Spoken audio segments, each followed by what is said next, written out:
So this spalted beech disc couldn't easily have a tenon turn from it, so I've got a bit of scrap oak, turned a tenon to fit my chuck jaws, and glued it on with some clamps and put a screw in the middle as well to hold it in place with a paper glue joint so I can pop it off later on. It's got some cracks and splits in it, so I can now mount it up and try and see if I can make something out of it without it all falling apart. Some marks, I must remember that's between 1 and 2.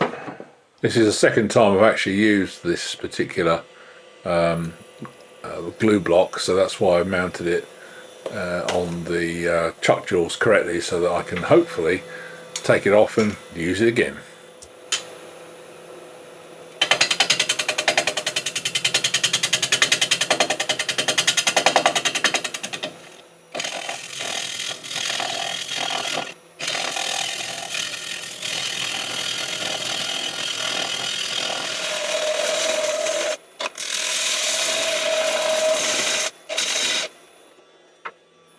So after a bit of basic shaping of the bottom, time to turn a fresh tenon, ready to actually reverse it in a minute onto the same chuck jaws.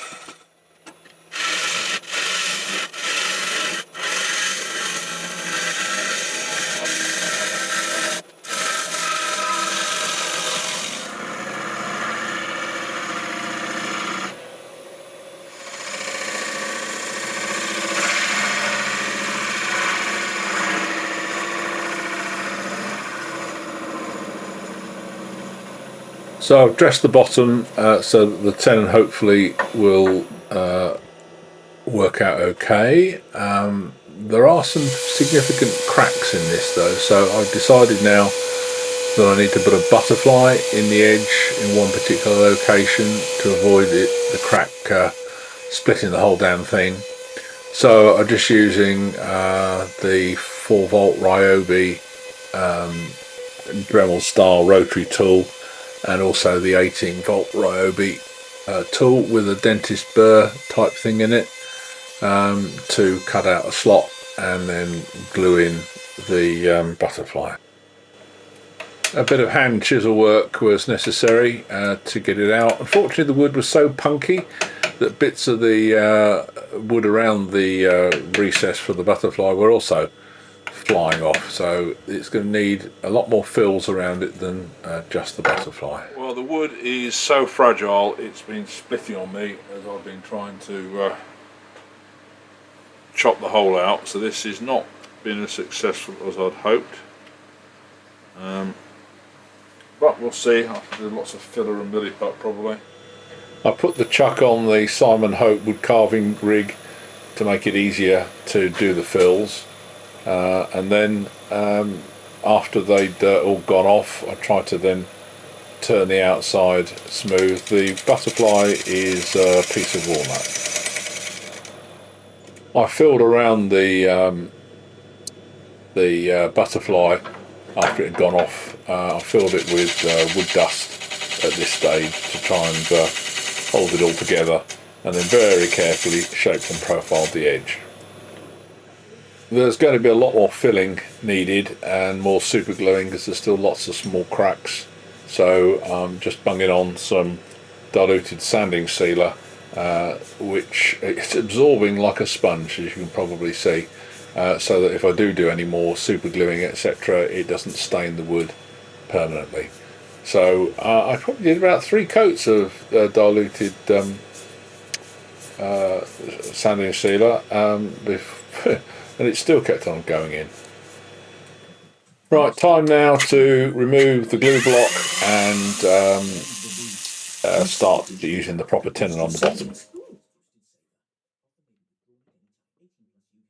The aim now is to put it back in the chuck and hopefully using a chisel or something similar to split off the glue joint where the newspaper is.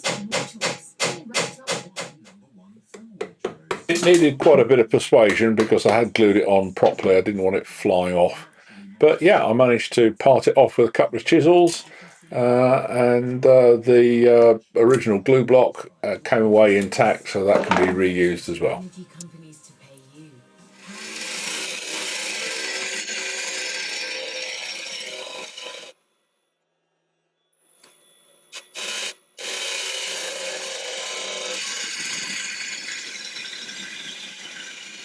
So before going to the next stage of fills on the inside, just done a simple platter profile with a bit of a raised lip, and then turn that down smooth, and also then put some texturing in the centre.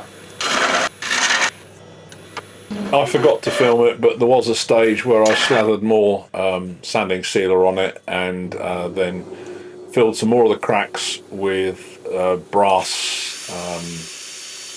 stuff with super glue. So there was another series of processes there before getting the texturing done, and then sanded off, ready for some finish. Hard wax oil, again, because it doesn't leave any residue in the small defects that are still going to be there in the spalted beech finish. Then reversed it onto the very large Axminster button jaws and dressed the tenon and the area around the tenon to get it a decent finish, and then finish that bit off with hard wax oil, and then buff the whole thing on the buffing wheel system.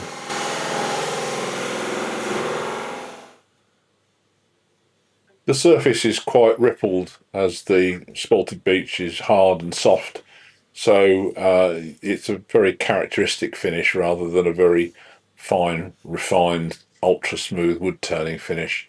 But it's very characterful, and the buffing on top of the hard wax gave it a really nice shine.